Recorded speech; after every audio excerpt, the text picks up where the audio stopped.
Yeah, I can relate very well to what you said because it's similar for me. Um, Actually, I know what I am, but um, I don't give it too much attention, or I give more attention to what I'm not. And I'm fed up with myself because it seems to have no end. I always have the feeling it doesn't help to have this awareness. I still do what I do, and what I found out in the last weeks, that it has to do with a lack of self-love.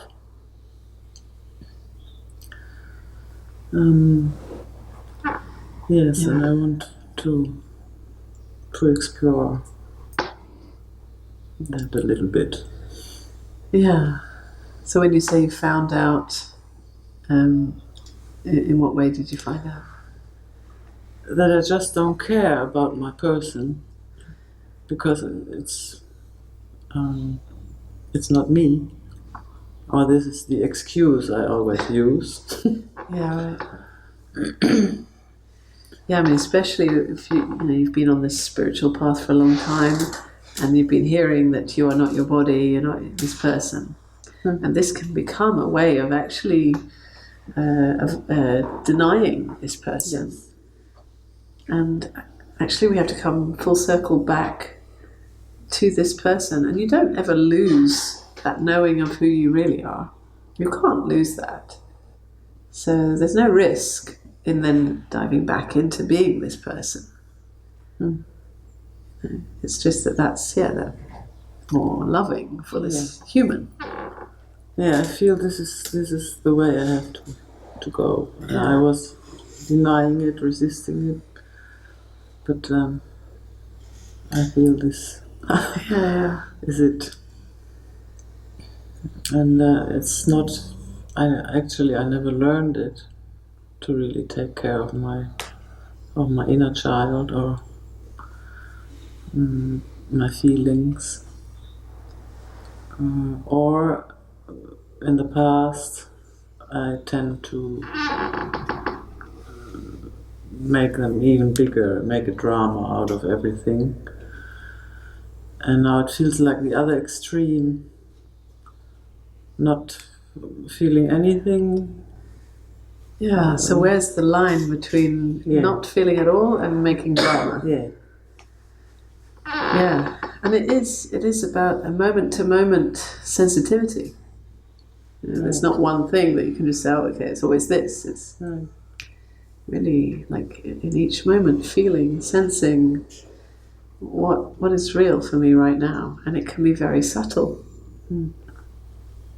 And even if you fall off that other side into a little bit of drama, okay, at a certain point you start to feel, okay, I'm adding some kind of me story here, and then you kind of come back to what is real.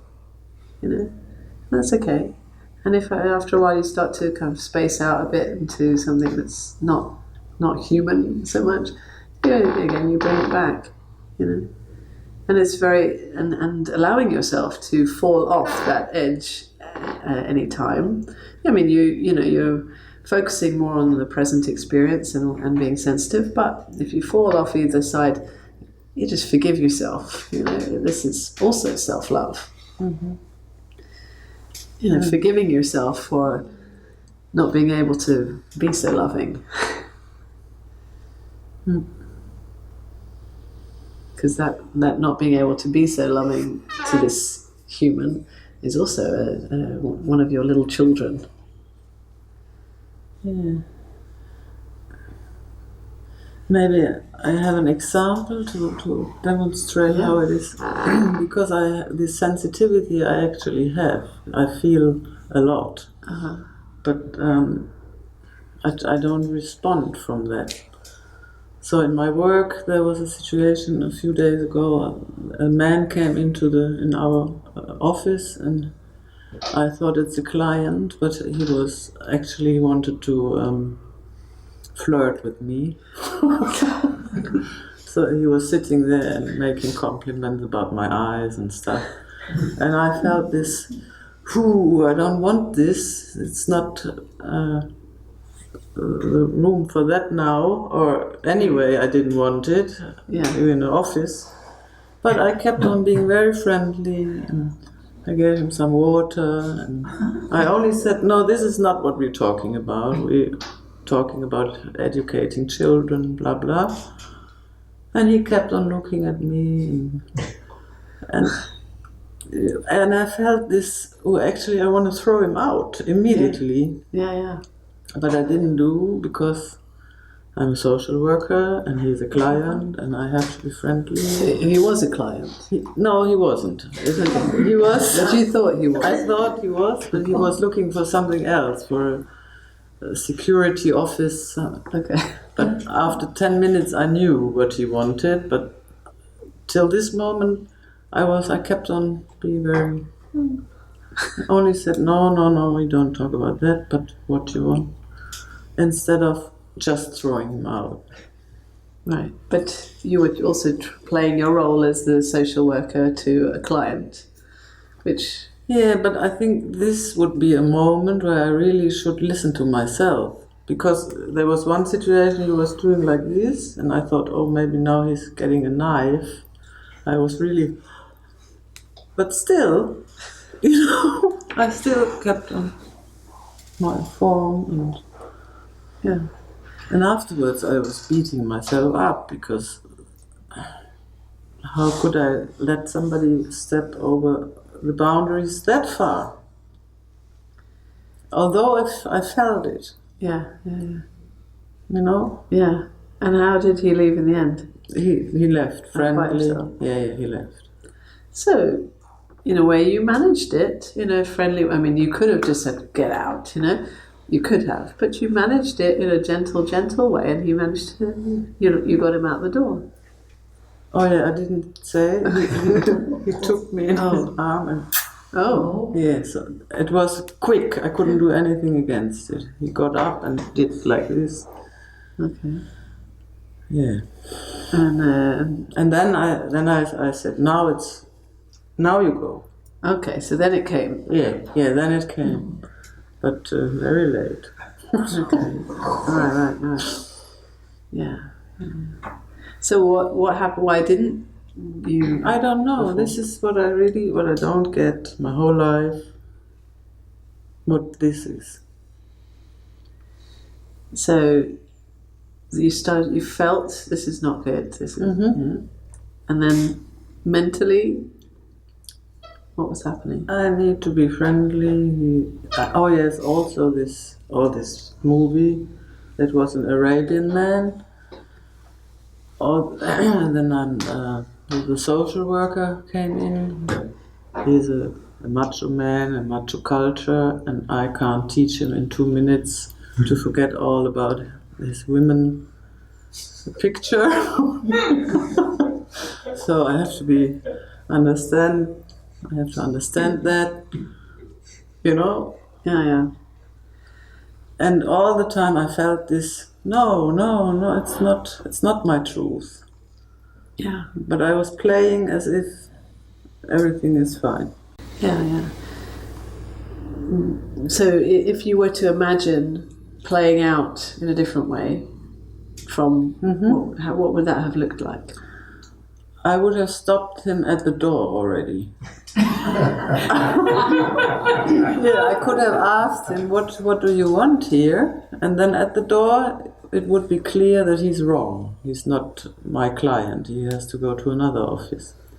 So he wouldn't even come in. But if he was a client and you stopped him at the door, you wouldn't treat a client like that.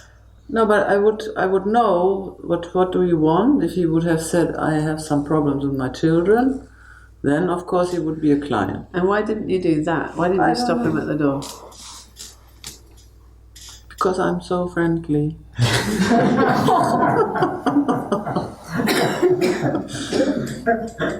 Would you have taken a risk in some way by stopping him at the door?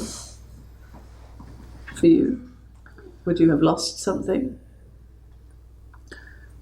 No, but I would do it like this the next time. That's clear. But why didn't I manage to do it? And that's why I'm asking you. Like, what would you have lost? Nothing. But obviously, you believed that you were going to lose something, which is why you didn't do it. It felt more like I was overwhelmed. I was overwhelmed by that, and I didn't have a functioning reaction. Okay.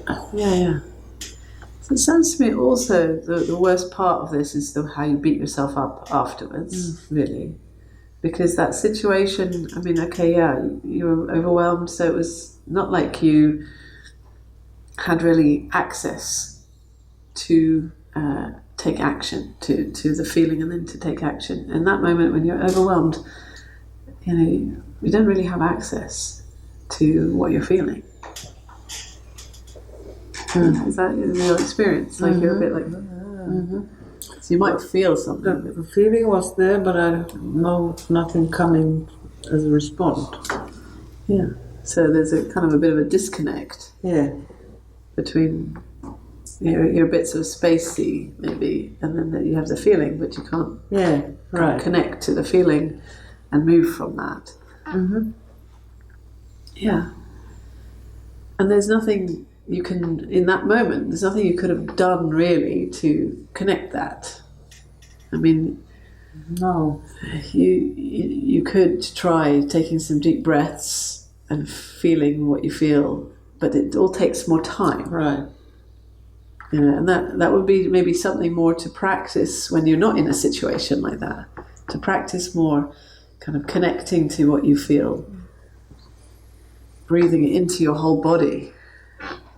Because to expect yourself to just respond like that, even though you're overwhelmed, that you don't have that connection in that moment to be able to do that. So then beating yourself up about it afterwards, it's pointless. I mean, anyway, it's pointless because it happened. But it might be something to kind of consciously practice something like that, where really feeling, especially the lower body, like belly or chest, belly, feeling the sensations there, breathing really deeply into there. When you're not in a stressful situation. And also it's about acknowledging what the present experience is. Really becoming aware of that, the subtleties of your sensations and feelings. Yeah, this was something that I mostly resist to. Yeah. Or running away even. Yeah. And coming back to the theme of self-love. I don't normally recommend a practice to people because people can tend to kind of take that as a way to practice to become their true nature. But I'm not talking about a practice to become your true nature at all, because you are that already. And no practice is going to help you become that. But a practice can be very helpful in becoming more aware of your sensations, staying with your sensations, acknowledging, including them. And with that is self-love. It's not about trying to be more loving, but acknowledging your present experience more and knowing that this is what is allowed and is here. Yes. And a practice can be meditation, can be doing something calming and quiet, where your focus is on whatever you're doing, rather than the thinking. And then, as while you're doing a simple task, you can bring your attention to the sensations. I mean, meditation is the simplest, and there are different, different forms of meditation. But to actually kind of consciously bring that into your life now, I feel like that's it. Time for that. And I know you do a lot of dancing and movement, and that can also be a meditation. Not just like up high dancing, but like really staying connected movement. You've also talked about how you used to do a lot of painting. It doesn't have to be the way you used to do it. It can just be a very present practice. You might find whatever you're painting, but at the same time you are staying with your feelings. Yes. Breathing deeply into that. Giving that a priority. Yeah. Making it a priority. And that is already the self-love. Just making your present experience a priority. Yeah. Yeah, I see it like this. And that's why I came. That's my longing. Yeah. Instead of spacing out in all the different ways that have become the habits. Yes. And I feel like with more practice of honouring your present experience, situations like what you describe, and they may still happen. It's not clear cut that it will definitely just make it all better, but there'll be more familiarity with your present experience, so that you can carry it into your daily life. Whereas if you're not so familiar with moving from that experience, the sensation, the feeling you have, then that disconnect will be more there, like be like more easily overwhelmed. Yeah.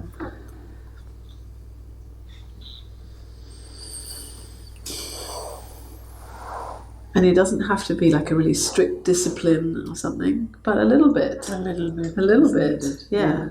Yeah. Because if it's not, then you get all into these old habits again.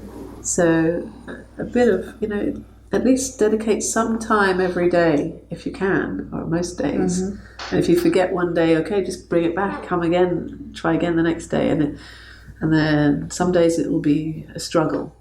And some days it'll be beautiful, and boring, and all different things. But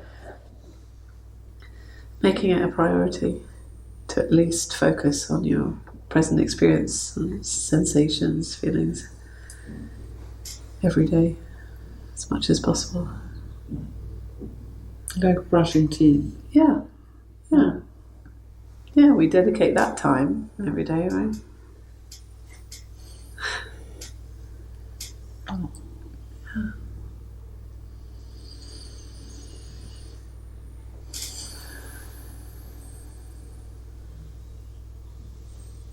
Kind of creating a new habit. A more healthy one. Yeah. Or even if you have to do some of the old habits, you do them as a meditation.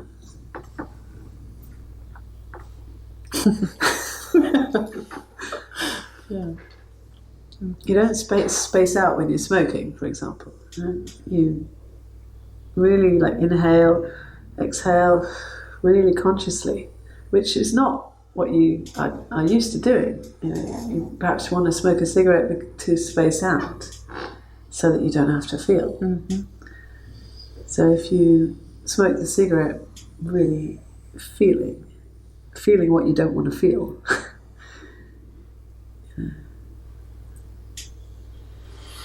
This is the same as a breath meditation, focusing on your breath. And then the next thing you can try it without the cigarette. Yeah, that's what I try these days. I will not smoke.